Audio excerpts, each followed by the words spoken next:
and so no swamp. Just some live in airport. We need the Chief Joy Fawcett.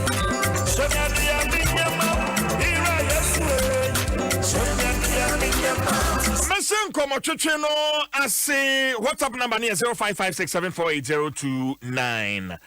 Dr. Justice Youngson, a year for Penny, the Magana Medical Association. Meneno, Ebeshe, and Comochuchino, I said, Doc, what to make come in Wakwaba? Mayor Samania. Upon my quadia, Doc. Oh, Yamiado. Yeah, the Yamiasi. My friend, one a Okada controversy, but answer a Bequa no sono. And now a World Patients Day. According to the World Health Organization, me tell say as an association, kwanya mo far so e celebrate sa a day doc wadaroma.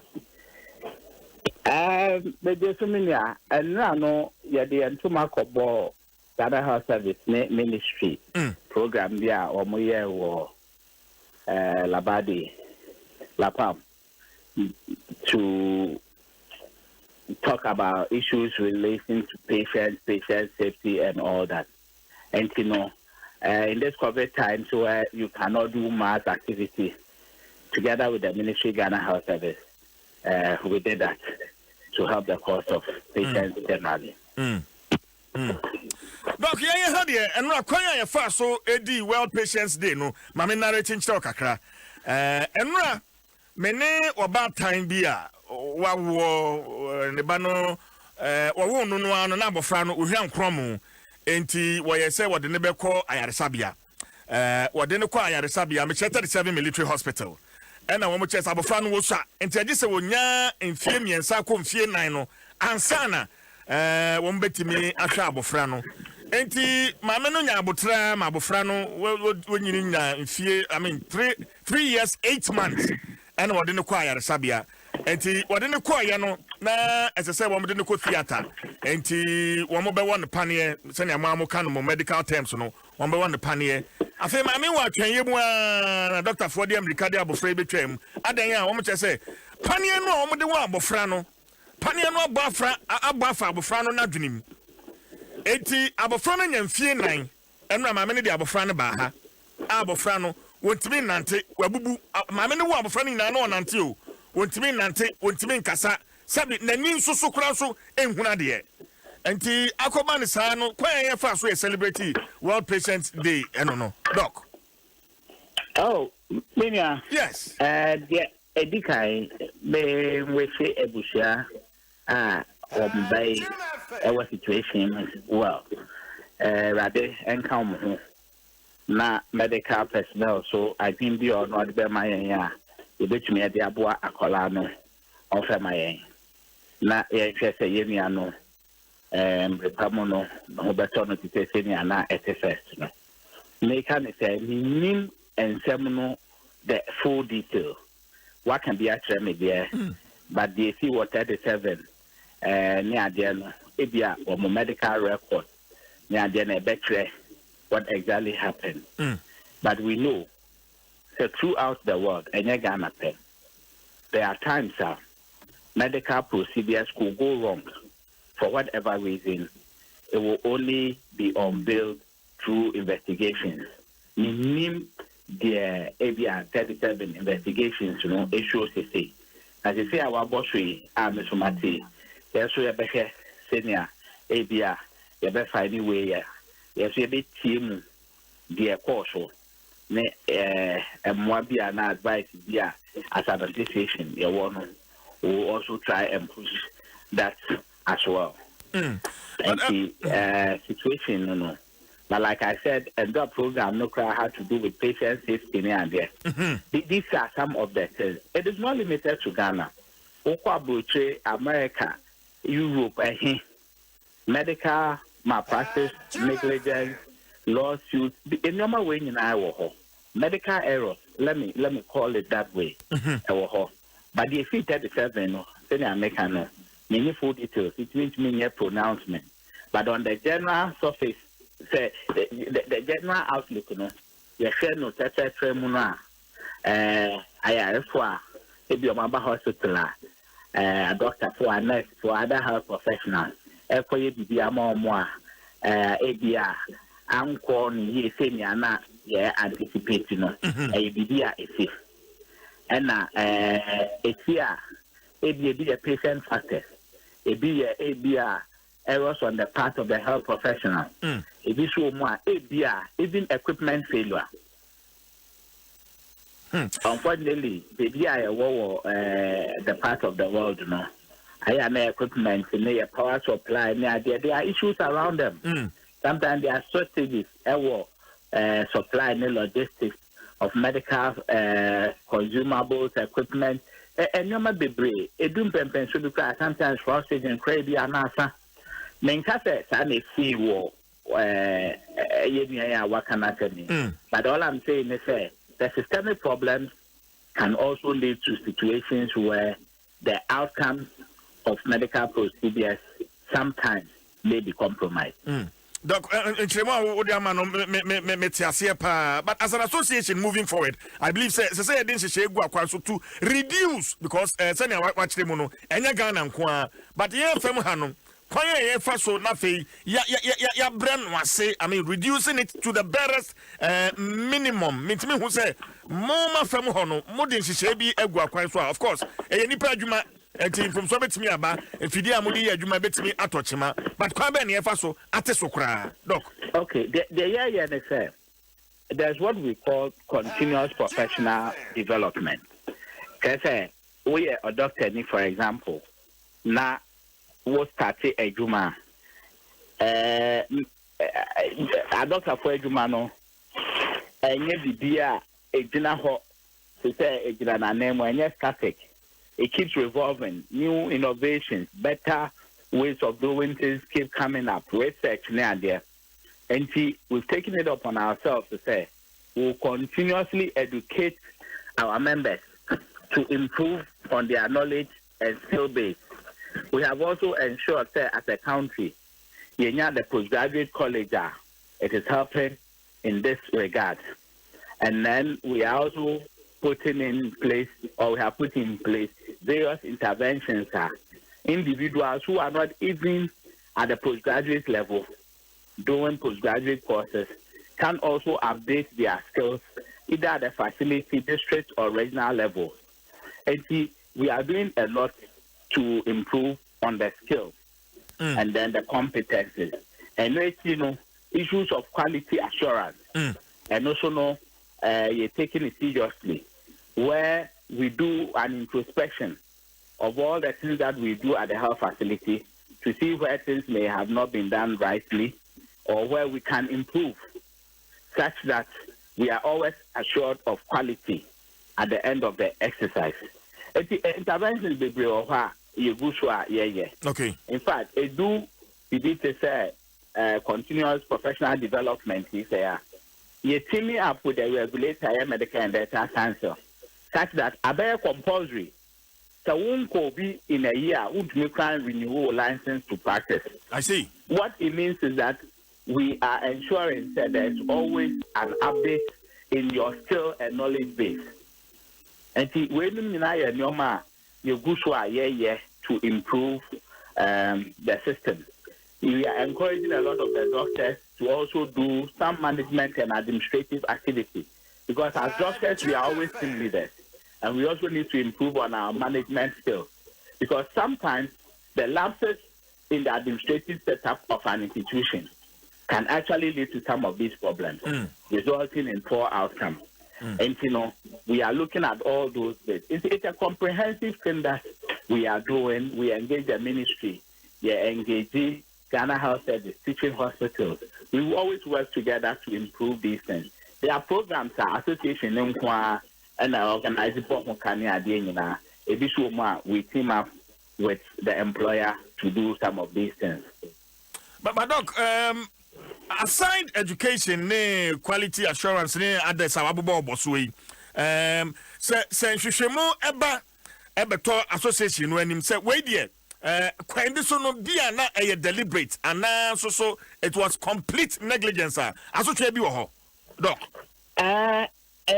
Associate the woman said about negligence. There were 3 levels. Yeah, well, what the association can do, what the regulator, a medical and dental council can do, and what the court can do. Even in which, we can even add the fourth, what the employer or the entity, assembly on the almost do ombe to me. Nina, Emra, near the Ayase at all. And for example, at the medical and dental council, a Kobase Dr. B, ya reporting, say Abia, Wakoye Bibia, and Yanakwanswa. They will take you through a process. There's what we call the disciplinary committee and the penal cases committee. Okay. Penal cases will look at it, and if Womufo say, having looked at it, interviewed you, looked at the documentation, spoken with the patient's relatives, all the parties involved, there's a case established against you in law. We say if a prima facie case has been established, then the disciplinary committee will also take it up and then recommend some sanctions. And the laws that we work with as a country, you can have your license suspended, which means you say, yeah, actually what time won't be a juma for a certain number of years. And there are people who have gone through it. You bet me cry a decide say, senior bonena we ana say error ana ninsun no etino. You feel say when you're competent cry to practice. And your license even for good. And I say, say, but na update with skill base, you better assess you. Answer, you better reinstate you, cry, you reinstate you. Some have been fined near there as part of the compensation for the injured party. And I will call to show negligence there, you cannot say negligence. But embremu or court, it is not the everyday, or the meaning is not the everyday usage of the word negligence. And your recklessness, but there's what we call the concept of a duty of care, a breach of that duty, and a resulting damage, or the resultant damage. It's like I say establish say, Nipana, the BB atono out of your work, you owe that person a duty. Okay. And the embremo, it is not to be contested. Doctors or health professionals owe patients a duty of care. And see, the next level, they say, have you breached that rule, that duty of care? What busho? And now, yeshe na say what busho? Na yeshe say the two nipano. Eye dia efi dia woye no ne hunsun sanso eno no anase se eye bibia emfiri wo ho na ebia nipa no ono after dia waye ebia emfa se waye operation amobi ente se okoye bibi waye ane ho ato no bibia kama akofie no wakwakoye bibia akomfa problem bi abrɛ okay eno no se enye resultant damage no se enye direct to the action that the doctor undertook. Won't think as a doctor no has been negligent. And in Mramuno, there is a way of assessing negligence. But once it is established, the needed or the required punishment will be meted out by the court. And most times it will include things like damages. Okay. Yes. Okay. And the court can also, based on the circumstances, give other orders that it didn't fit for the protection of the general population by way of nipano, the conduct, and the practice. Okay. Doc, with us, I think Yambra Okada and Nsem so about 12 surprisingly, Okada attended pa motorcycle ya didn't nam krumi. Ghana Medical Association, mo position pa to legalize or not to legalize any DNA, Dr. Nsem. Linia, Ghana Medical Association there, your position about compare. The BIA even before about Dwaso Nsem election campaign by, we have always stated our position. The position is that we are against any attempt that will make the operations of Okada legal, because they feel say the health and safety implications, and the cost to the nation in terms of say nipa ewu nipa prepare hospital space resources time your best friendly and the fact that the ICUs the accident centers a lot of the ejuma hono abaye Okada related problems you so say bibia and say ye dwen say ye ba be ye no a legal enterprise in Ghana. We should rather enforce every law that says that it is illegal. Now you're taking it out of our system. We keep asking ourselves, what is the main reason for this? Is it the economic or what? If it is about the economic, we believe, say, look, there are better jobs that can be generated out of the transportation system. Now, saying mass public transport, rapid bus transit. Yes. I don't think that's all mine. All the private transport entities could be roped in to be part of it. The nation itself can actually take the lead and do the right things. Sebio, train, tram, bus, and beyond that, especially bus. Me, yes, sir. Now you mass transport to Ghana. Osa, ne, Bakonoka friends, Tata Bat for you. You try a young Kola, you on Kaha, Negana. They were moving everywhere. Oh, if you say you're Metro Mass from President Kufuor should be doing, and I then I ain't Mokena, STC Wohui. It provides a lot of jobs for drivers. Yeah, why don't we do the right thing, which is more safe for the people of Ghana, than legalize a very unhealthy and unsafe practice? Opening back say the regulation there. Question I baby can say, dear a buyer, the factors that led to the imposition of that law, say, but Okada and legal enterprise for Ghana. Have those factors changed? No, they have rather worsened. 2, when we even made it an illegal activity, when about enforcement, the police before MT2 in there, have they demonstrated the requisite capacity to all of us say they can enforce and regulate? The answer is no.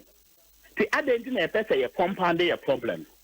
Now you be a trainer, nipa be ever that hospital. Uber Kolebu, for example, the ICU now accident center. Yes. We used to use that ICU for a lot of different conditions. I have managed cases there in the past. But they say Obabano, Okada victims in Kwa Ajibet Nina, Obit occupy bed in 2-3 months on ventilators. The cost associated with it. Sometimes some come and we don't even have a place to put them. A lot of the surgeries we are doing, especially the orthopedic theaters, as a result of injuries that have occasioned people from Okada. At the individual level, media my SPNCB, Uber Mekase say, mass me idea one, and because of Okada 4.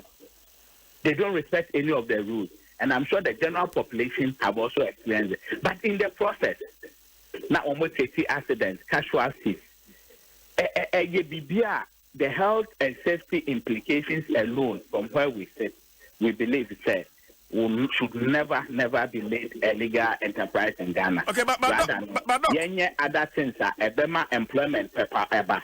Now a time to yes safer. All the people going to ride motorbikes and what have you. If we have proper trams, trains, buses, intracity working, they can employ all these people. And this will give them jobs that you can say, look, me were a Juma. You retire on pensions. You have things like medical care and what have you for your family, your own self. It helps. Let's try and do what is standard. Let's not glorify things that people are even running away from in the name of politics. Then there's the issue of former depending on Okada for livelihood and one year in fact, the promises from the two major political parties are Baku on the other hand, promise say motorbikes na mebuno edia yadwuma. Baku so say Well, there's a car manufacturing plant in Ghana ha. Ngamin chadie. Enti some rente betimi aba ma fe ya mo lease. Na wo mo de gisaka CB so ani je ho kwan dia. Na fe wa pese utwi taxi na wo de Uber na say any of these way no what to me e de aye. Na say no ka wo be ya pass say na wo kan. Ye be sa so adwene ho biu. Edi de bi nia eno ano no. At the end of the day, and yeah, important to us as medical doctors, the safety of the individual. 2, the safety of pedestrians and other users of the road. And 3, since that if you want to look at the economic angle, you can describe as sustained jobs. These sustained jobs will always have a positive impact on the health status of the individual, even at the point of retirement, because of our pension. So a normal moment is safer for all of us, and the long-term benefits are better. You believe it, that is the way to go, rather than a chaotic short-term activity. And what will be a day extra cost, yes, so. Or if we calculate the cost in terms of how much we spend medically trying to sort patients who have been brought to their facilities because of Okada and its operations, from medications to surgery to bed occupancy, the strain on practitioners and the deaths. Unfortunately, the deaths you cannot even put value on. But what is better than having a human life intact as opposed to spending money? So let's spend the money in a good way.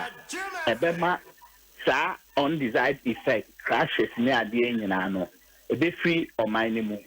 Na ya koso ya boy bra as a people, and then free the hospital space for other health conditions which are not self-inflicted but have occasioned.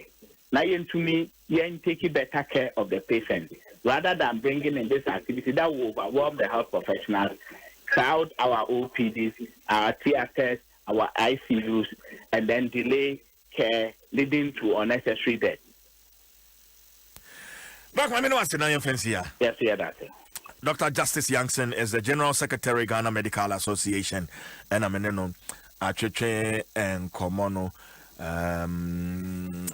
If you are much Adom, Atnasina, Miti Doki, what I say, Obakolibua, ICU, Woho, Ukada for Naju Habosu. Ubi Ejem Pabakwa, Bosumi Miensa, no one does so, bed Nisuho, on ventilators. Na wajem pano aboso obra obi nso so yare anka waye den wope baby ada, and there are several issues which is one as medical now. Yes CJ unim say enempo yesi okada fo ni bi adwen say omunya accident no ne de omko hospital won mo a doctors ni nya omo ho time omo hye de twetwa omo 90 bi kura mpese obeko. Na we nyina no minim Dr. Nsem se wabra 2012 emrafa okada ho se yanyintum ema ne nya adwuma wo mayim no mpanifo hyehye mra no minim sometimes omusiki for stakeholders no yes consultation reason bent na mujidi se wo se yakwense minim se efre wo mo ema accident ekoso no omudi ekomu a anasa wo mupo de bibi koya but ye onim minim se mra no a ye hyehye no 2012 no emra bia ye be hyehye wo mayim mra hye badwafo be ye ho adwuma obedi atum no ye wo senti a ye kyerem se emra we ya ye hye no esan ba ko mienu miensa wenti ene ye gidi se emra we ye de ye adwuma ebeboa ye nu nti ene ye de aba mra hye badwama se ye nye ho adwuma ne ye nyintum ne moa etu okada yi no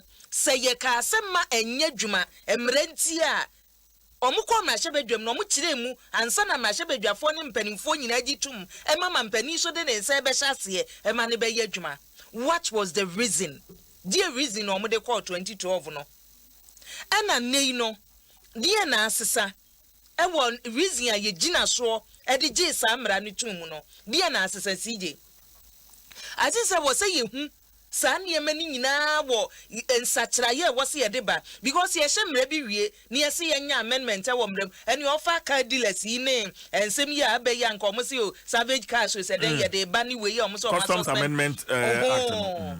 And say no they are calling for say yenya amendment mrenu and san ebeye juma ayejuma say yebeye amendment ni bi ejina bibi so you just don't say we be ka say bia Okada no me yanyintum because what is CJ me bisa wo reason ben what say yes yanyintum eno anankofo edididie adwuma wo mo ye edididie no adwuma ni ho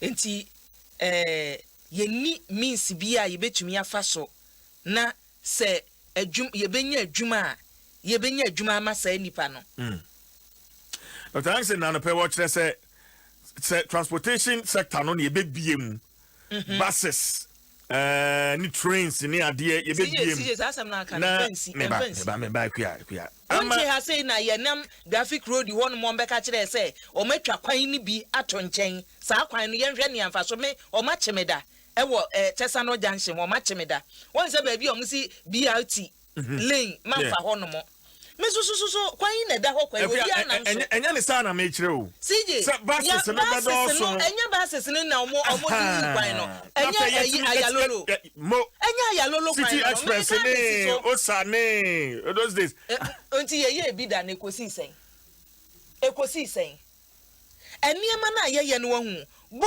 politicians ni nyina na edi yehwamo NDCO MPPO because okada mre ye kan CJ emra no aye hihye ne 2012 America mu asemi no se mra no wo honom se okada ne ngo se ye adwuma why na wo so see to the implementation of samra no ye nunti ye jayama afedie ne ye kan so adoso we have a law ya mra ne se ma de ne nya adwuma ba yetumi ahwe ne onu no te so a e wo so hwese mra ne be ye adwuma no wonu susuro se an me koka anhwe ya ye beto atia me ena free me santen ye gyan na ye ba kum yenu miensa ena ye se ye be ka che ye se adoso ne onu hye mra ne se no adoso nti ye nsesem ne onu so e wo so hwese mra ne ye adwuma no wonu so anhwe amma mra na anya adwuma eti se ye NDCO se ye MPPO obi ani hono a ni ebebuo nipa yete o mayim no o maye o madwen so mba esije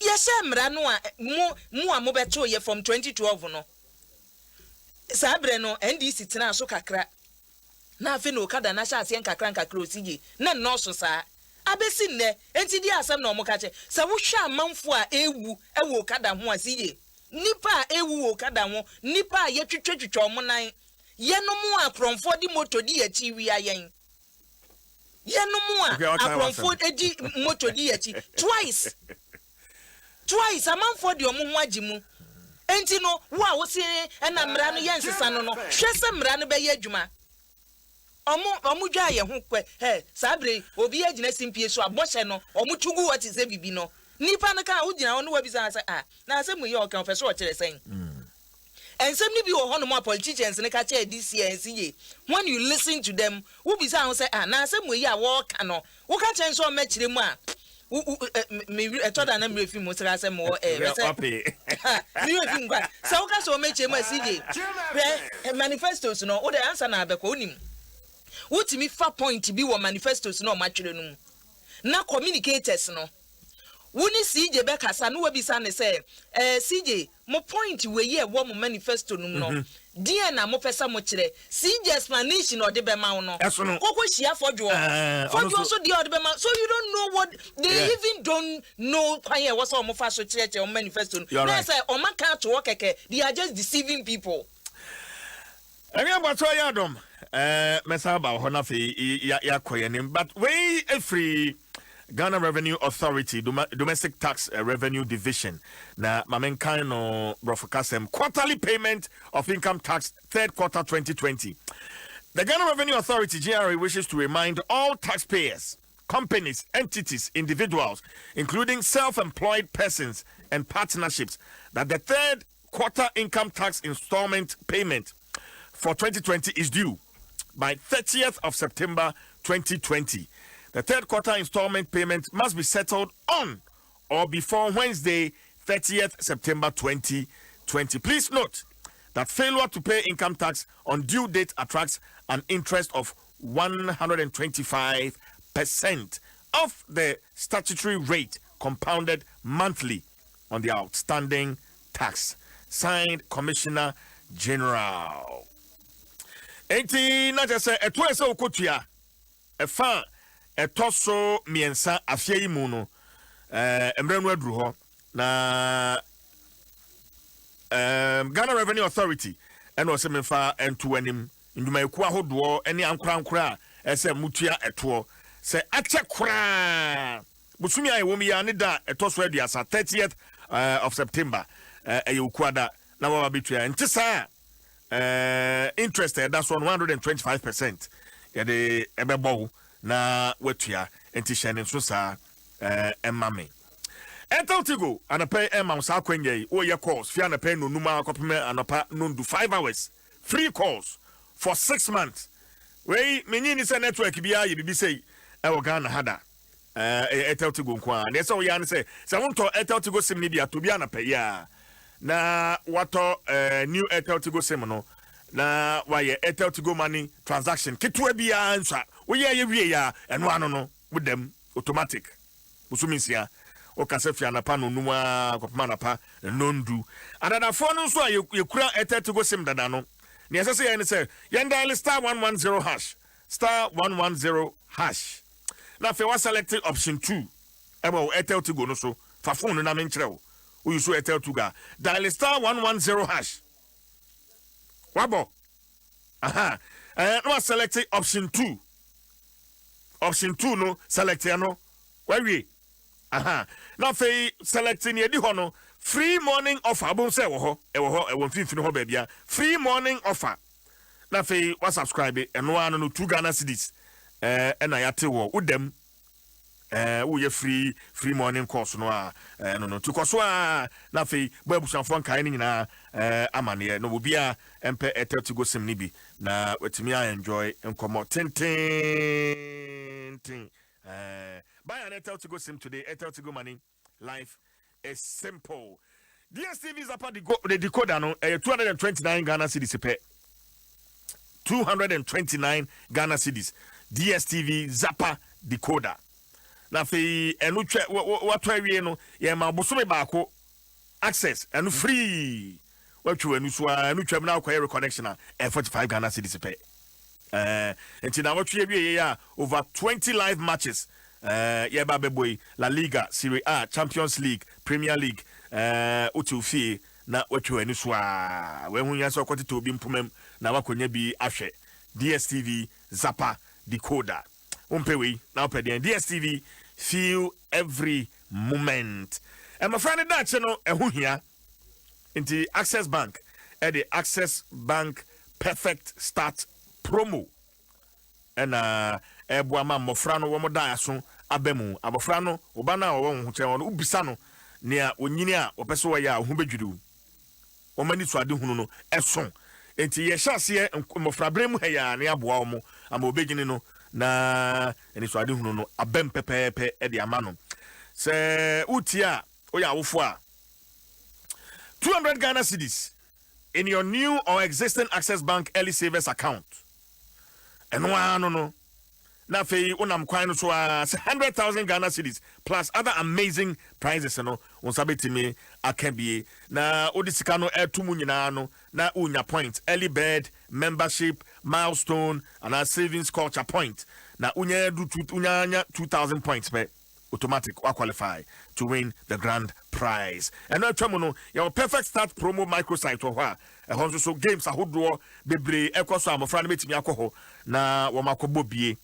amofra na betimi akoho makobobie na otwe bia achede a yede mo mobusumi bia so achede wo ho na eno so kra enten kwada no your Access Got Talent competition and a fake quizy Sundays and also amazing prizes, bicycles, PS5, tablets, and be break ho and my friend betimi edi obra one more edwam ho shesa Access Got Talent na fake quizy Sundays emu enti register bofrano ene ya call ghana.accessbankplc.com/early savers.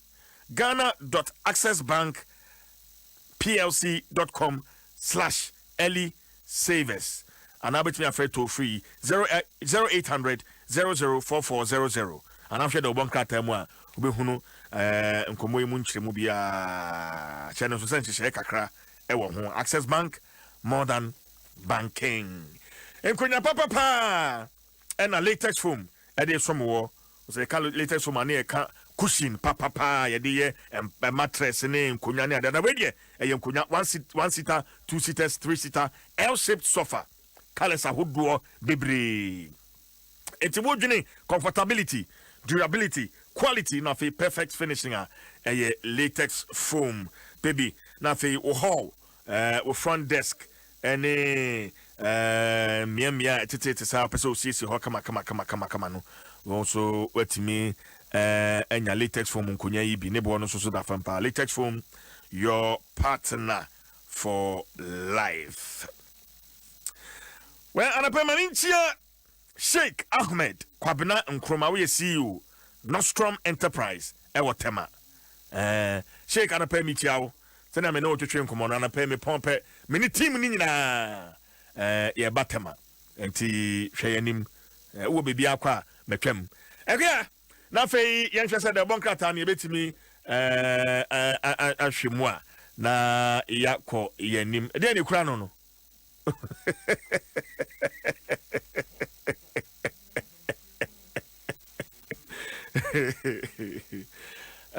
Kwabena Gentle, CJ, can you call any NDC communicator if they listen to the deliberation by the doctor? Again, if what has happened to the kid at 37 Hospital were to be in the USA, the lady can sue the hospital for huge sums of dollars.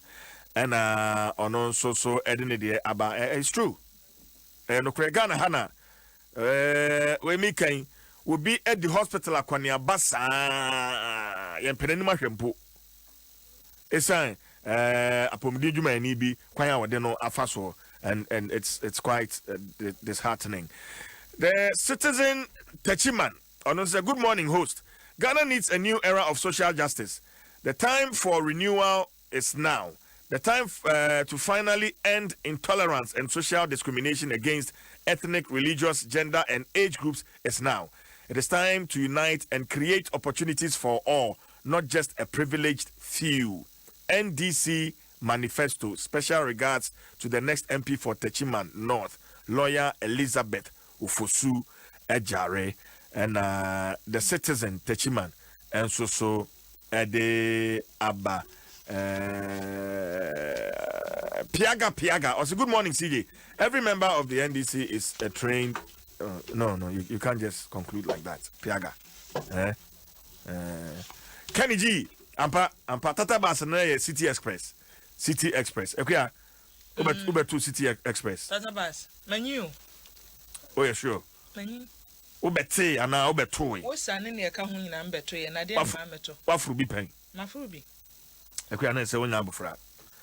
Because me kai those times na yet your doko na enkrai ha there was a private transport company King of Kings and no buses pa King of Kings yes see you that yes I see free mampani that I go for bus yeah ni nyina no ye send ye woka na doctor suggestion yeah, no, they be ya. Osa, Omnibus Service Authority. A means of transport, no, and no. Yes. Go for by any dear, go for bus, and we say, no, what's in a man, near woman say, and never one no fool. And the new panasono, one said, then Chumrica, a state, no, make us say, poet, it says, this time that home. It's one could do now, could do temporal soa. It's one more muddy and utimu and him so, and near my did an aquam. A free one more. And one upon a better also, or been for join Vice at Tamas. Or no, the answer bass and a needy nabres on a be by, and a be a ma, go for the end one I hear more fair be boom. And now, man, penny that John Dramani Mahama, I alone no buy. I alone make us all much him or who be. Eh, yeah, no, so say, bus nipo ajirga first year ba yonim wifi wom air condition wom enka ya kwesa abrochire die ni bi amanfo ani je ho wutwa wo ticket mpo card sije okay na wutwa wo card to ho na chese bosomi ni nyina pese wuntua ka sika na wo card no na wo de na ya tie frim na wo de fro afedi eduru ba bi na amanfo atwa card a wonim se medi misika akotwa card e wo se mefro bus no yese na mfonso aba eti no wunya bus ne mfro eniema nwonwan sije eniema nwonwan kanya ne se sese nka alternative ayede be ka kire ye ne se okada na dosu nti okada na enya dwuma ma me de me mfa me pepese na me nkomanim na yen hyasie mfi statement mu anopa CJ wo fa the daily statement na anopa ni e wode aba wo se mampani na dodan kwa kufu ado say get fund a company for the betu wanimu wa bra MPP abayi ba ye no woni ani e de woka contractors ani e de woka no ye get fund adwuma no se na dodo no aye kalabude dodo no aye azan ebi wo hono mu a chese adwuma no ye bubububu sika ni bi agum ebi so okra wonya hwe no waba mebeji misika etu wo si chese mpanimfo hwe mu no 41.2 million Ghana cedis na ye dubious claims brofo mo de ba ye no dubious claims anka manfo beje na mpanimfo nya aboche se da bi ye hwehwe mu ansa na yatua no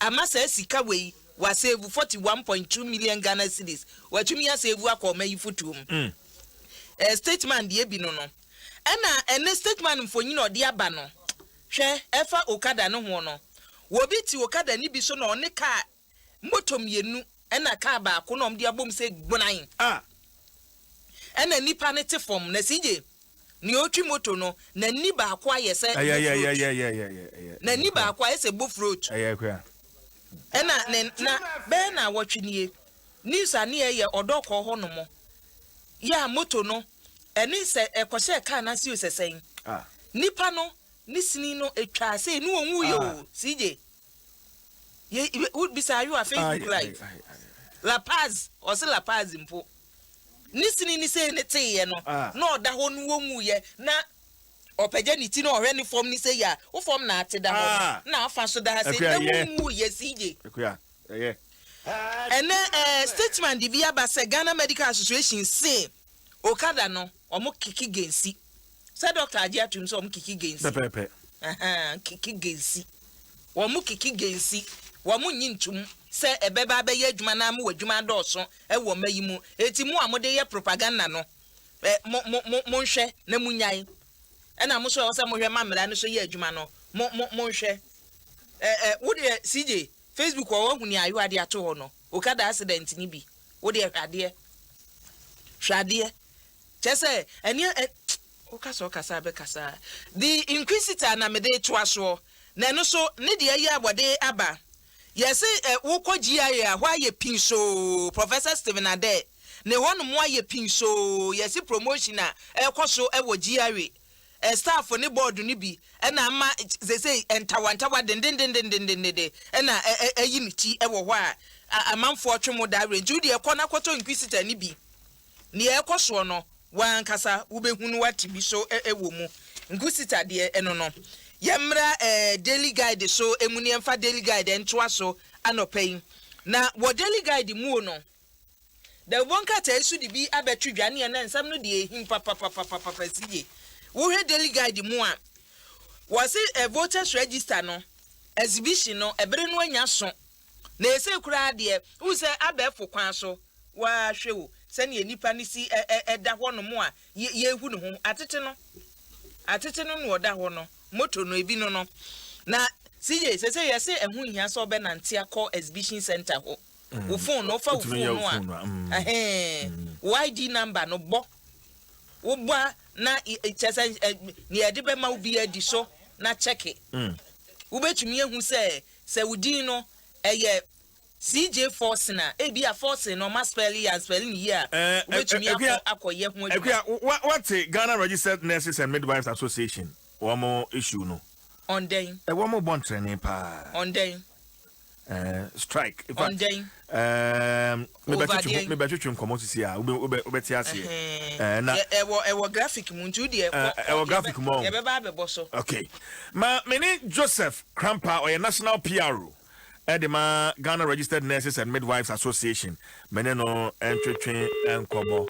Na homa no ati. Okay, na graphic. What you said because really said them anyway. Per roadmap. One must say the proposal of the employer as reported cannot serve the economic interest of all nurses, midwives, PAs, and CRAs. 2. The employer is hereby notified that nurses, midwives, physician assistants, and certified registered anesthetists will withdraw their services from Monday, 21st September 2020, if they fail to address the concerns raised by the JRNMA team. 3. Joseph Abahumanusu. Joe Timmy Wakwaba. Yeah. Hey, now, dear Nessie and Afe, mobile training, just a Fijuada Echo, and Yadia Mubaya Eduma, nurse for physician assistants for certified registered anesthetists for more drum services. And then Nessie Joseph. Yo, where the Adamatia, Adom informative for you now, Adom the Ghana Habit, the Ghana for you now. Many out here and nonsense and can be about a nurses for you. The car to be example, can be COVID in some area by not 50%, a change, maybe no, the 1% baby, can be a biancy. By our condition of service, I want to buy no, the same you be a review, not a fair. A bit now, Boama, young Colama, Juman also, Vietnam, Mekaya, Jumasania Fata. The shall fear 2015, and 18 Timoya. The Mumbrana crosses now, but shame mono, employer may shame mono. Name to me, Yajuma. If you need allowance in keeping you a while, no one can young crop for no yenya. Now, so I bind the share facilities now or more year, Jumano, so Mumuna in Chia.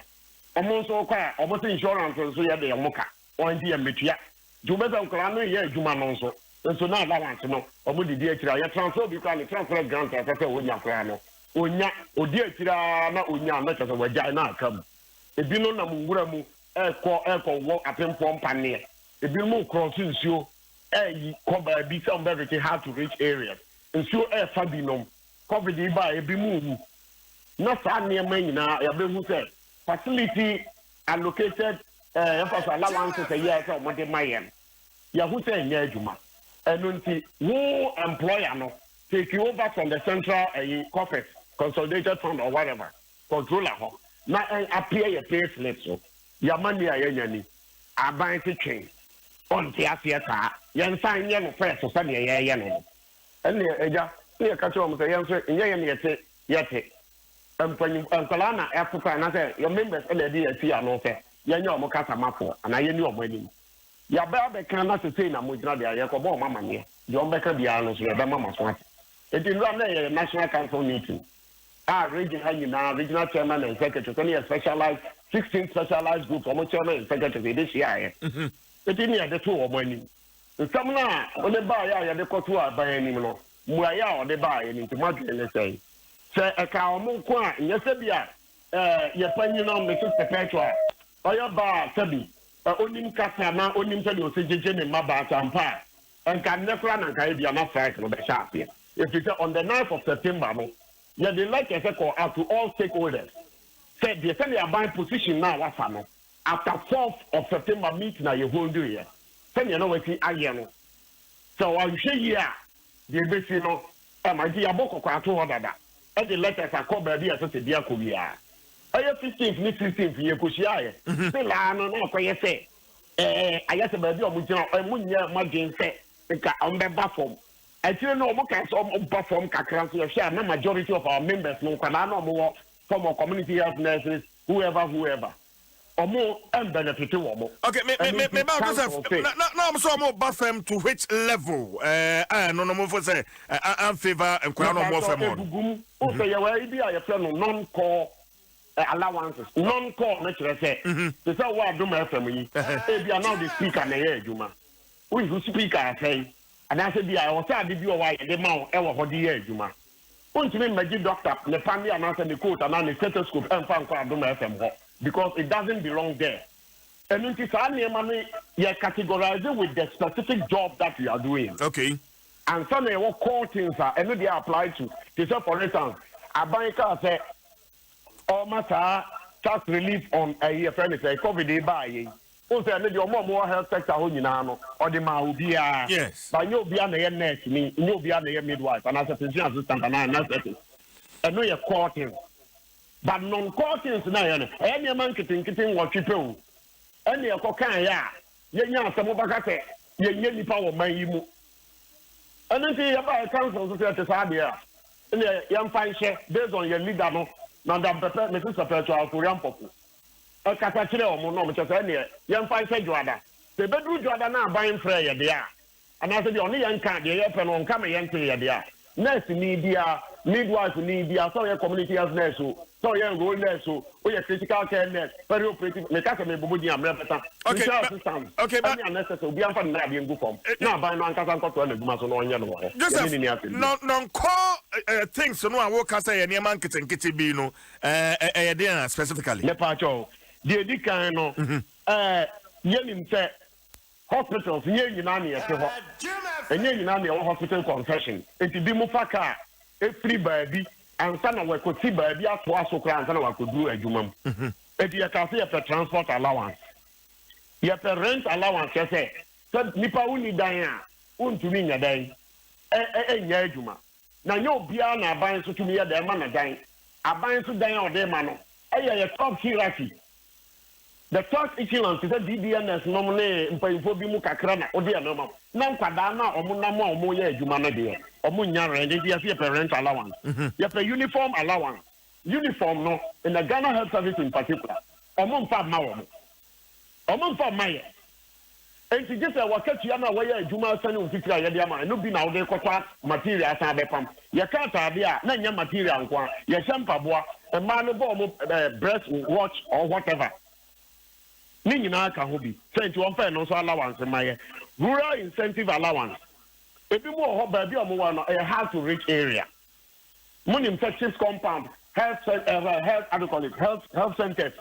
Any a year why a year, Juma. Moncret also the money said, hostile areas no. They am 90, and as a moon define where are these deprived areas? Say that you are more Juma, your members, no community of nurses and rural nurses, physician assistants, or more Juma of those areas, no, or multimedia allowance, now Moka deprived area allowance, no. 4 years in the mood of drawing Ghana Moon draw Ghana ha, a think I could print to the one. Cabadis are moon drawing here. Still, I must say a mamma, for Prince Time, I will be you know, and I will be you, but one in 6 compound or ha, one in health center and so on. Not so to me who's a higher deprived area. And you see a rural incentive allowance. And you have a fuel allowance and so. Say they are. It's our physician assistant, it's our friend nurse, a friend midwife, no one the car crana, and I just tell me I friend by the on quite yeah, you may be. As a month of my now and also found Buka Muna on to them that make Jimmy Pounca. And then you fuel allowance and so can. And your professional development allowances. I know your courses, short courses are. Your human, you have to take over the buy a bit mad. And see, you'll see a church and your manema bimo. Now, so the man of the BBC, I have ready and I say, knowledge your skill. Workshops in your manema. And also, I think do not call register and I'll call a new opinion.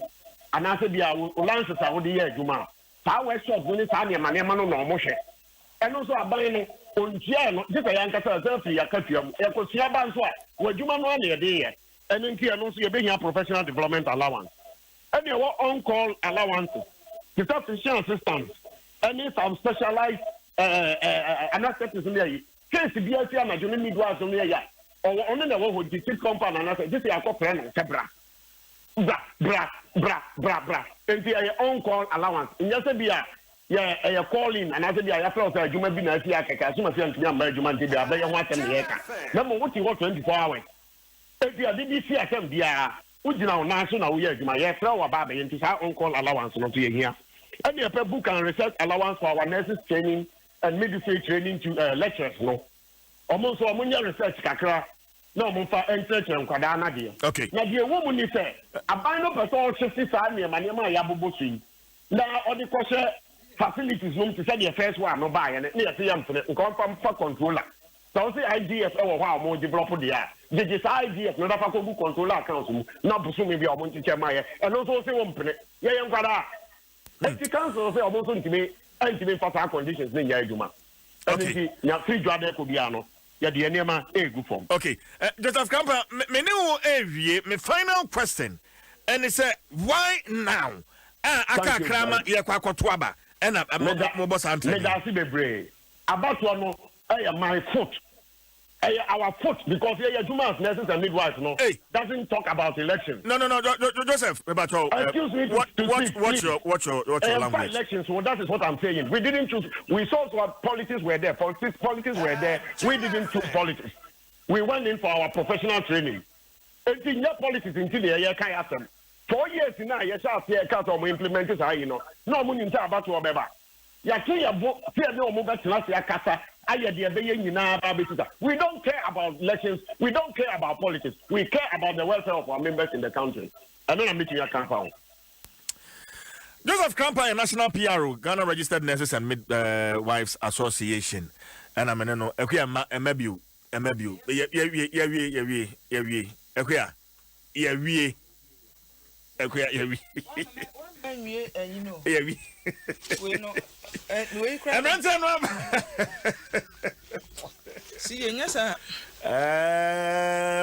Facebook, YouTube comments in the kakra.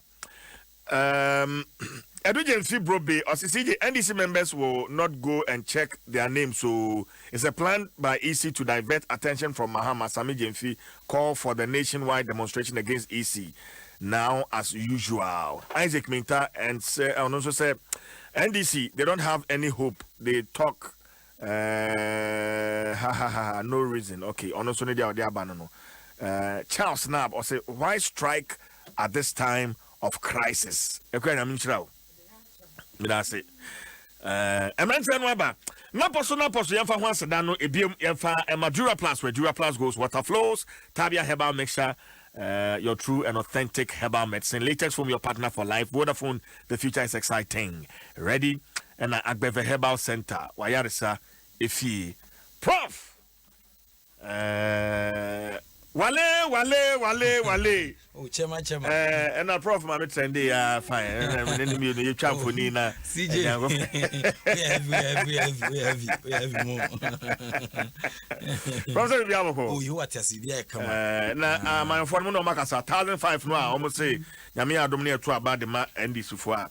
Ibitia Premier League players, say, scan be free. Maybe some of these things we are wondering how I'm beating because Omunche Papaya. So I say, me worry partner say both political parties now as of Mukita numbers who Krumano disability sports the Mete Soma can was them for Krumha or more agile laurels be Ghana who call all African games at Ghana ye type on Pendodona Utimusampa Paralympics in Ghana Raphael Buchu in Kegbamu Omone boss edwuma de magana but ase sankofo ina no en capture omudwumadi omudine e wo mo hyehyɛ sonkunu tino me sure say be say ekɔ anim as a country all these friends and disciplines no as e pia yani e de hwɛ wona fantastic ye bo ama ne matua kɔ anim onye sa pa dia say ye be wan sa se na mo ye na so ase and again ukɔ football mu ene se na obi atu na ni de asi so na hyehyɛ wo de bana me hu hyehyɛ ni ye papa because as we sit here now what I say first successive government and you buy when come